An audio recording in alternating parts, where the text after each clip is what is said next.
నమస్కారం. ఈటీవీ 2 తీర్థయాత్ర కార్యక్రమానికి స్వాగతం. ఈ దేశంలో ఉన్న సుప్రసిద్ధ జగన్నాథ స్వామి క్షేత్రాలలో అగ్రగణ్యమైనదిగా పేర్గాంచిన క్షేత్రం పూరి.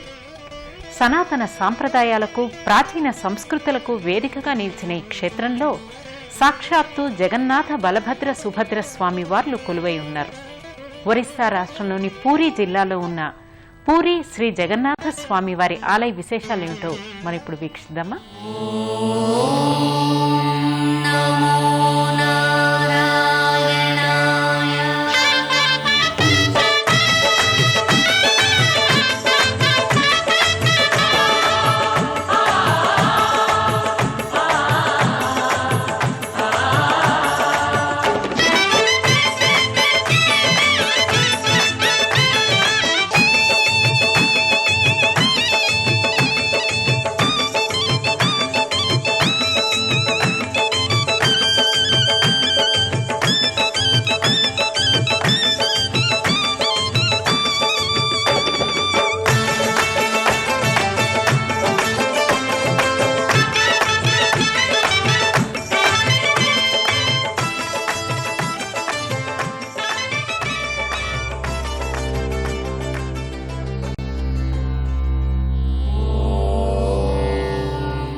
దేశంలోని సుప్రసిద్ధ పుణ్యక్షేత్రాలలో ఒకటిగా శ్రీ జగన్నాథ స్వామి వారి దివ్యక్షేత్రాలలో ప్రముఖమైందిగా విరాజిల్లుతున్న ప్రసిద్ధ పుణ్యక్షేత్రం పూరి.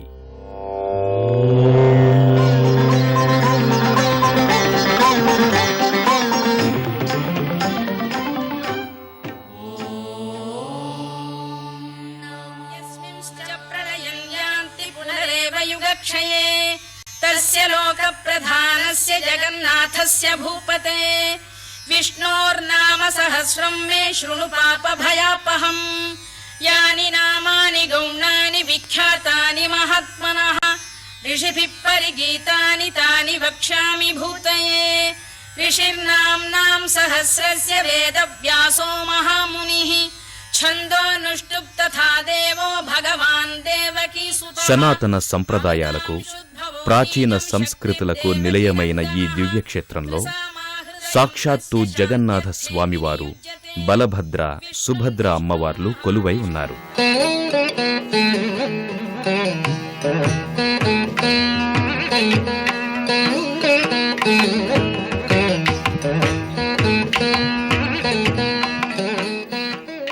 రాజుల సంస్కృతిని ఇప్పటికీ తేటతెల్లం చేస్తున్న పూరి దివ్యక్షేత్రం ఒరిస్సా రాష్ట్రంలో పూరీ జిల్లాలో ఉంది.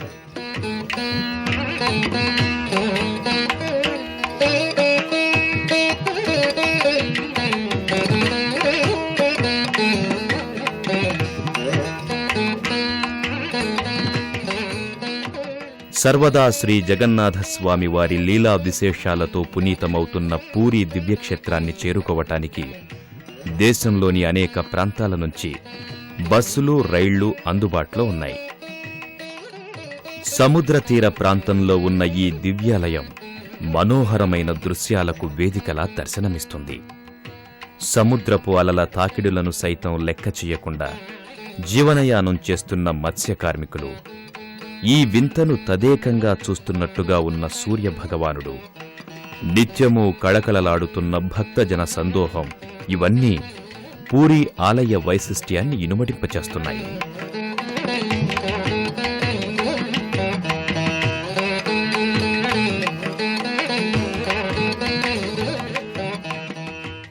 పూరీలోని శ్రీ జగన్నాథ స్వామి వారి ఆలయానికి కొన్ని వందల సంవత్సరాల నాటి చరిత్ర ఉంది.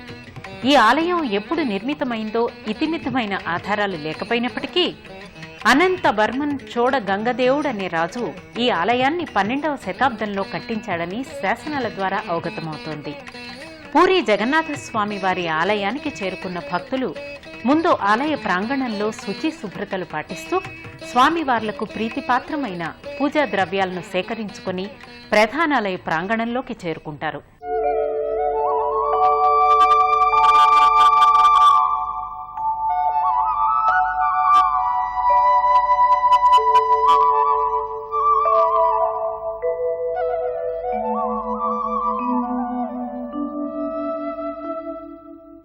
సర్వం రహస్యం పురుషోత్తమస్య దేవో నజానతి కృతం మనుష్యం. జగతికి ప్రభువైన పురుషోత్తముడు మానవాతీతుడు జగన్నాథుడే అంటూ పురాణాలు సైతం జగన్నాథస్వామిని కీర్తించాయి. అలాంటి మహిమాన్వితమైన పూరీ క్షేత్రాన్ని చేరుకున్న భక్తులు శుచి శుభ్రతలను పాటిస్తూ శ్రీ జగన్నాథస్వామి వారి ఆలయానికి బయలుదేరుతారు.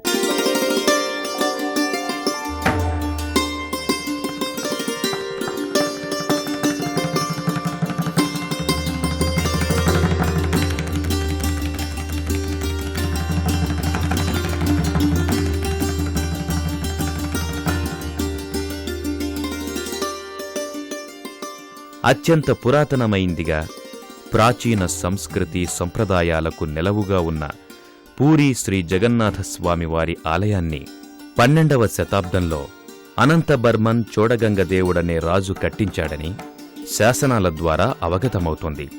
అలాగే మాళవరాజగు ఇంద్రద్యుమ్న రాజు శ్రీ జగన్నాథస్వామికి ఒక ఆలయాన్ని కట్టించాడని, అదే శ్రీ జగన్నాథుని మొదటి మందిరమని చెప్పబడుతోంది.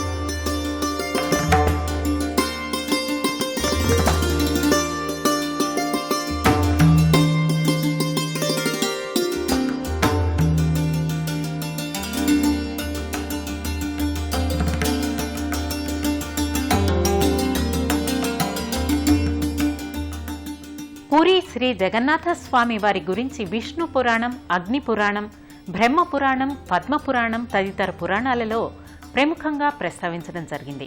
అలాగే అనేక శాసనాలలో ఈ ఆలయం గురించి విశేషంగా ప్రస్తావించారు. కపిలాసన శిలాశాసనం, నాగపూర్ శిలాశాసనం, గోవిందపురం శిలాశాసనం తదితర శాసనాలలో ఈ ఆలయ వైశిష్ట్యాన్ని పొందుపరచడం జరిగింది. ప్రధానాలయ ప్రాంగణంలోకి చేరుకున్న భక్తులు ఆలయ ప్రాంగణంలో ఉన్న వివిధ దేవీ దేవతల ఆలయాలను దర్శించుకుని అనంతరం గర్భాలయంలో ఉన్న శ్రీ జగన్నాథస్వామి, శ్రీ బలభద్రుడు, శ్రీ సుభద్రా దేవతల దివ్య మంగళ రూపాలను దర్శించుకొని భక్తి శ్రద్ధలతో చేతులు జోడిస్తారు.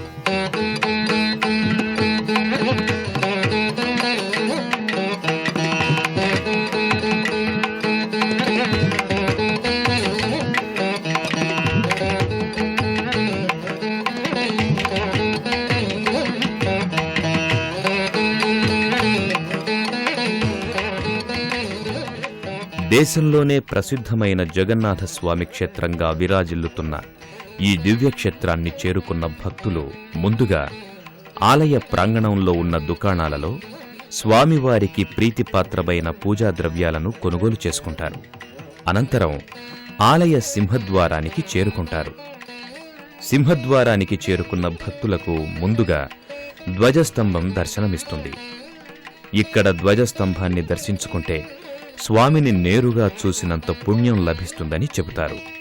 ఆ కారణంగానే ఈ ఆలయానికి వచ్చే భక్తులు ముందుగా ధ్వజస్తంభ దర్శనం చేసుకుంటారు.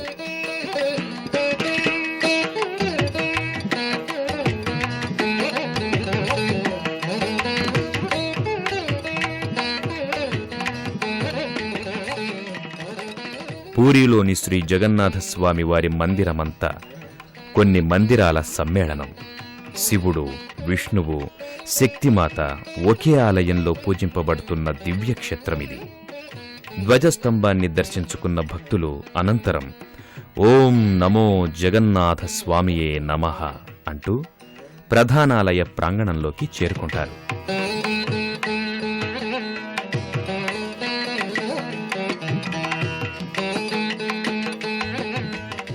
ప్రధానాలయ ప్రాంగణంలో 22 మెట్లు దర్శనమిస్తాయి. వీటిని బహిసీ సహోచా అని పిలుస్తారు. ఈ మెట్లను దాటుకుని ముందుకు వెళితే కాశీ విశ్వనాథుడు, శ్రీరామచంద్రుడు, అభయ నృసింహుడు, సిద్ధి వినాయకుడు, రాధాగోవిందుల చిన్న మందిరాలు దర్శనమిస్తాయి. ప్రాచీన కాలపు కళా సంస్కృతులను దేవాలయ ప్రాకారాల మీద ప్రతిబింబించే ఈ ఆలయం అతి సుందరమైన ఆలయంగా విరాజిల్లుతోంది. ఆలయ గోపురాలన్నీ అలనాటి కట్టడాలను, శిల్పకళా రీతులను కళ్లకు కట్టినట్లు దర్శింపజేస్తాయి. స్వామివారి గర్భాలయం భక్తులను ఓ విచిత్రమైన అనుభూతికి గురిచేస్తుంది. గర్భాలయంలో కొలువై ఉన్న బలభద్ర, సుభద్ర, జగన్నాథస్వామి సుదర్శన చక్రాలను దర్శించుకుని అలౌకికమైన ఆనందానికి గురవుతారు. శ్రీకామినీ కామితాకార సాకార కారుణ్యధార నవాంకూర సంసార సంతాప నిర్వాపణ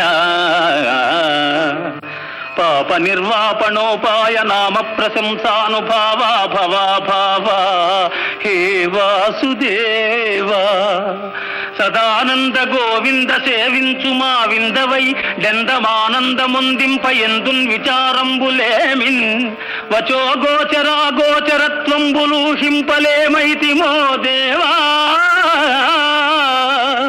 నీ పాద సేవాదరంబున్ మదిన్ గోరుచున్ వేదవాదుల్ శమాదుల్ కడుంజాల నార్జించి మాకు నేయత్రముల్లేకయే నీ కృపాలోక సంసిద్ధి సిద్ధించుటల్ బుద్ధి తర్కింపనత్యంత చిత్రంబుగారే జగన్నాథగా ఏ జగన్నాథ.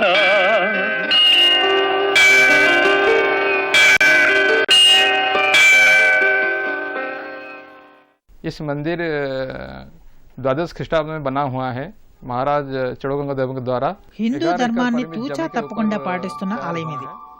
చోడగంగ దేవుడనే రాజు 12వ శతాబ్దంలో దీన్ని నిర్మించాడు. ఈ ఆలయం ఎత్తు 214 అడుగులు 8 అంగుళాలు. దీని విస్తీర్ణం 11 ఎకరాల్లో వ్యాపించింది. ఈ ఆలయానికి 4 ప్రధాన ద్వారాలున్నాయి. ఓ పురుష మానవాకృతిని అనుసరించి ఈ ఆలయాన్ని నిర్మించడం జరిగింది. ఈ ఆలయం 12వ శతాబ్దంలో నిర్మితమైనప్పటికీ ఈ ఆలయం ఎప్పుడు నిర్మితమైందో ఇతిమితమైన ఆధారాలు లేవు. ఈ ఆలయంలో మొత్తం 97 చిన్న మందిరాలున్నాయి. జగన్నాథ స్వామి వారు ఇక్కడ కొలువై ఉండడానికి ఓ ప్రాచీన గాథ ఒకటి ప్రచారంలో ఉంది. శబరుల రాజైన విశ్వవాసువు నీలమాధవుని భక్తుడు. విశ్వవాసువు రోజూ అడవికి వెళ్లి స్వామిని పూజిస్తూ ఉండేవాడట. అది విన్న ఇంద్రద్యుమ్నుడనే రాజు విద్యాపతి అనే బ్రాహ్మణ పురోహితుని విశ్వవాసువు అడవిలో పూజిస్తున్న దేవుని గురించి రహస్యంగా వివరాలు తెలుసుకోమని పంపాడట. విద్యాపతి ఎంత ప్రయత్నించినా నీలమాధవుడి జాడ కనుక్కొనలేకపోయాడు. కాని చివరకు విద్యాపతి శబరరాజు విశ్వవాసు కుమార్తె లలితను పరిణయమాడి తన భార్య ద్వారా తన మామను నీలమాధవుడి గురించి అడిగాడట. చివరకు విశ్వవాసువు తన అల్లుడికి కళ్లకు గంతలు కట్టి నీలమాధవుడుండే ప్రదేశానికి తీసుకుపోయాడట. అయితే విద్యాపతి అంతకు ముందు వేసుకున్న పథకం ప్రకారం తన మామగారి వెంట వెళ్లేటప్పుడు దారి పొడవునా ఆవగింజలు చల్లుతూ వెళ్లాడట. అనంతరం వాటి సహాయంతో నీలమాధవుడుండే ప్రదేశాన్ని కనుగొని ఇంద్రద్యుమ్నుడనే రాజుకి చెప్పాడట. అయితే ఇంద్రద్యుమ్న రాజు వెళ్లేసరికి నీలమాధవుడు అంతర్ధానమయ్యాడట. నీలమాధవుడి దర్శన భాగ్యం కలగని ఇంద్రద్యుమ్న రాజు కలత చెందగా ఆకాశవాణి రాజుని అశ్వమేధ యాగాన్ని చేసి పెద్ద కోవెలను నిర్మించి అందులో విష్ణు నరసింహమూర్తిని ప్రతిష్ఠించిన మీదట తన దర్శన భాగ్యం కలుగుతుందని నీలమాధవుడు ఆకాశవాణి ద్వారా చెప్పాడట. తర్వాత ఇంద్రద్యుమ్న రాజుకు స్వప్నంలో సముద్ర తీరమందు లభించే సుగంధ వృక్షాల మానుతో దేవతా విగ్రహాలు తయారు చేయమని శ్రీ జగన్నాథస్వామి ఆదేశించాడట. ఆ కారణంగా ఇంద్రద్యుమ్న రాజు శ్రీ జగన్నాథ, శ్రీ బలభద్ర, శ్రీ సుభద్ర, శ్రీ సుదర్శన మూర్తులను తయారు చేసి ప్రతిష్ఠించాడట. గర్భాలయంలో శ్రీ జగన్నాథ స్వామి వార్లను దర్శించుకున్న భక్తులు అనంతరం ఇక్కడికి సమీపంలో అళ్లర్నాథ్ ఆలయానికి బయలుదేరతారు. జగన్నాథ స్వామి వారి ప్రతిరూపంగా అళ్లర్నాథ్ స్వామిని భక్తులు పూజిస్తారు.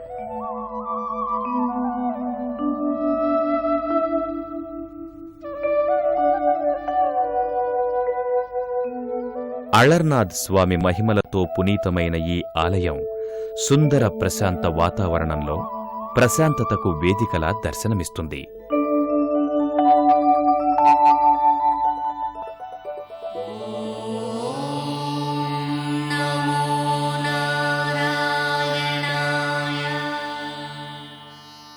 అళ్లర్నాథ్ స్వామి మందిరమంతా నిత్యము స్వామి నామస్మరణతో మారుమ్రోగుతూ ఉంటుంది.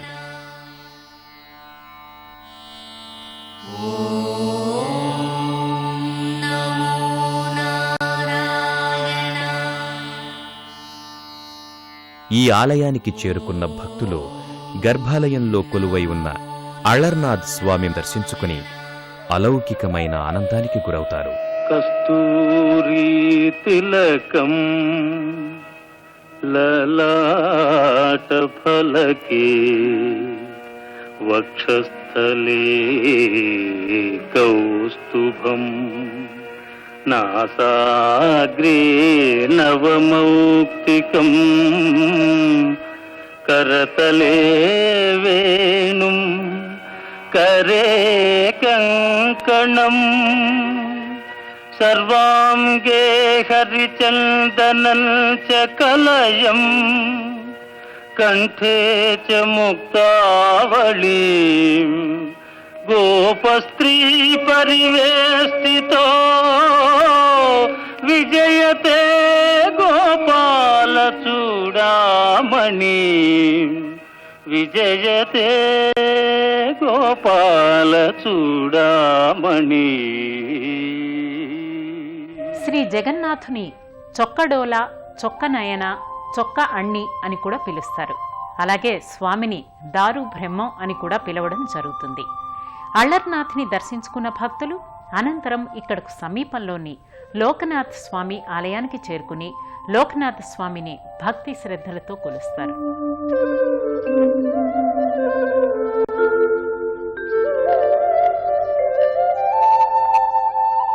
అళర్నాథ్ స్వామి వారిని దర్శించుకున్న భక్తులు అనంతరం లోక్నాథ్ మందిరానికి చేరుకుంటారు. మహాశివుని మహిమలతో పునీతమైన ఈ ఆలయం సుందర ప్రశాంత వాతావరణంలో ప్రశాంతతకు వేదికలా దర్శనమిస్తుంది.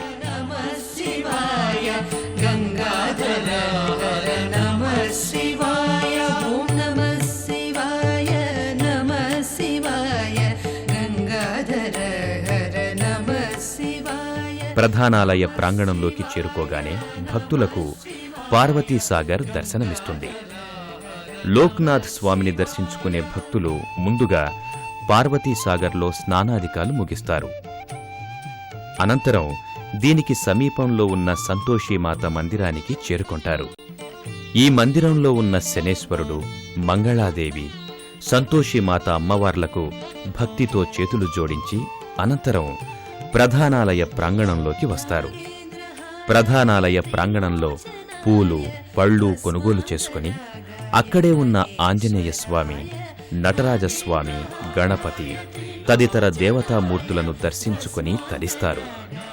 అనంతరం గర్భాలయంలో లోక్నాథ్ స్వామివారి దివ్యమంగళ శిలారూపాన్ని భక్తితో దర్శించుకుని ఓం లోకనాథాయ నమః, ఓం నమః శివాయ, హరహర శంభో శంకర అంటూ భక్తితో చేతులు జోడించి తరిస్తారు. స్వామివారికి ఏటా జరిగే స్నాన పూర్ణిమ ఉత్సవాలు నయనానందకరం. ఆ విశేషాలేమిటో పరిశీలించండి. పూరిలో ఏటా స్వామివార్లకు జరిగే స్నాన పూర్ణిమ ఉత్సవాలు అత్యంత ఘనంగా నిర్వహిస్తారు. ఈ ఉత్సవాలను ప్రతి ఏటా మే, జూన్ నెలలో వచ్చే పౌర్ణమి రోజున నిర్వహిస్తారు. ముందుగా శ్రీ జగన్నాథ, బలభద్ర, సుభద్ర, సుదర్శనుల మూర్తులను మదనమోహనుని ఆలయం నుంచి బయటకు తీసుకొచ్చి మేఘనాథ ప్రచేరి ఉత్తర దిశయందుగల స్నానవేదికలపై స్వామివార్లను ఆసీనులు కాదిస్తారు. అనంతరం దేవాలయ ఉత్తరద్వార సమీపమందున్న నూతి నుంచి 108 కడవల పవిత్ర జలంతో స్వామివార్లకు స్నానం చేయిస్తారు. అంతకుముందు స్వామివార్లకు దంతావధానం కూడా నిర్వహిస్తారు. అలాగే పూరిరాజుల చేత పూజలు చేయిస్తారు.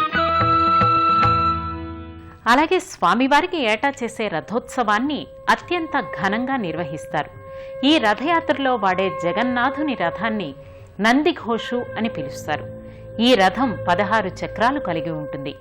పూరిరాజు దివ్య సింగాదేవ్ ఆధ్వర్యంలో ఈ ఉత్సవాన్ని సంప్రదాయ సిద్ధంగా నిర్వహిస్తారు.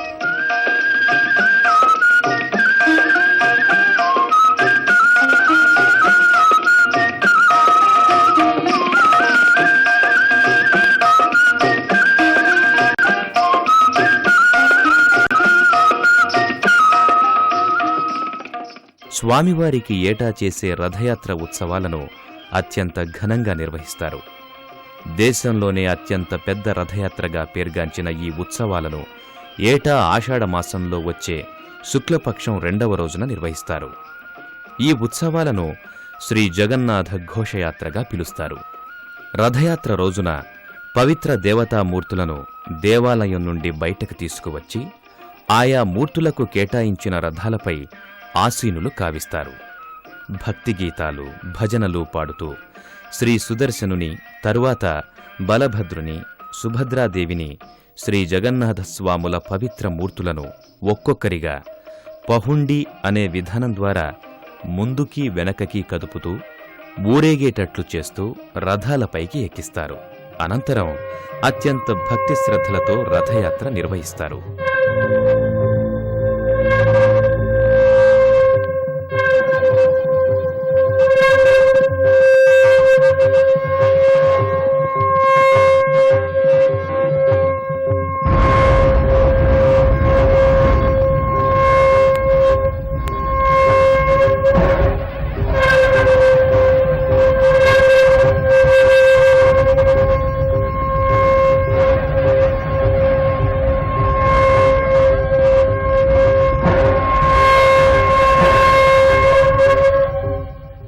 ये द्वादश शताब्दी 12th सेंचुरी में कंस्ट्रक्ट हुआ है. इन द नेचुरल प्रोसेस उनका डिके हुआ है. उसके ऊपर दूसरा मंदिर हुआ है. जगन्नाथ जी और मंदिर ये दोनों को एक ही हिसाब से देखा नहीं जा सकता. పూరి జగన్నాథ స్వామి ఆలయం 12వ శతాబ్దంలో నిర్మించినట్లు ఆధారాల ద్వారా తెలుస్తుంది. అయితే ఈ ఆలయానికి ముందే ఇక్కడ అనేక ఆలయాలు నిర్మించినట్లు తెలుస్తుంది. పూరి జగన్నాథుని సంస్కృతి సబరుల సంస్కృతి నుంచి వచ్చింది. ఆ కారణంగానే ఇప్పటికీ సబర వంశస్థులు ఈ ఆలయంలో అర్చకులుగా స్వామివారికి సేవలు నిర్వర్తిస్తున్నారు. శివ వైష్ణవులు శక్తి ఒకే వేదిక మీద ఉన్న ఏకైక ఆలయం ఇది. దేశంలోని ఏ ఆలయంలోనూ ఇలాంటి సంస్కృతి కనిపించదు. మన దేశంలో ఉన్న 4 ధామాలలో ఈ క్షేత్రం భోజన క్షేత్రంగా పేరుగాంచింది. ప్రపంచంలో 3 రకాలైన మనుషులున్నారు: శ్వేతాంగ్, పితాంగ్, కృష్ణాంగ్. శ్వేతాంగు తెలుపుని సూచిస్తుంది. ఆ కారణంగానే బలభద్ర స్వామి తెల్లగా ఉంటారు. పితాంగు పసుపుని సూచిస్తుంది. సుభద్ర అమ్మవారు పసుపుగా ఉంటారు. కృష్ణాంగు నలుపుని సూచిస్తుంది. జగన్నాథ స్వామి నలుపుగా ఉంటారు. ప్రపంచంలోని సర్వ మానవత్వానికి ఈ ఆలయం ఓ నిదర్శనంలా దర్శనమిస్తుందన్నమాట. So entire human race, human conception has been crystallized. एकीभूत हुआ है, समन्वित हुआ है जगन्नाथ कल्चर में. జగన్నాథుడు ఈ జగత్తు అంతటికీ ప్రభు, పురుషోత్తముడు, మానవతాతీతుడైన అలాంటి పురుషోత్తముడైన శ్రీ జగన్నాథ స్వామి వారి కరుణా కటాక్ష వీక్షణాలు అందరి మీద ఉండాలని కోరుకుంటూ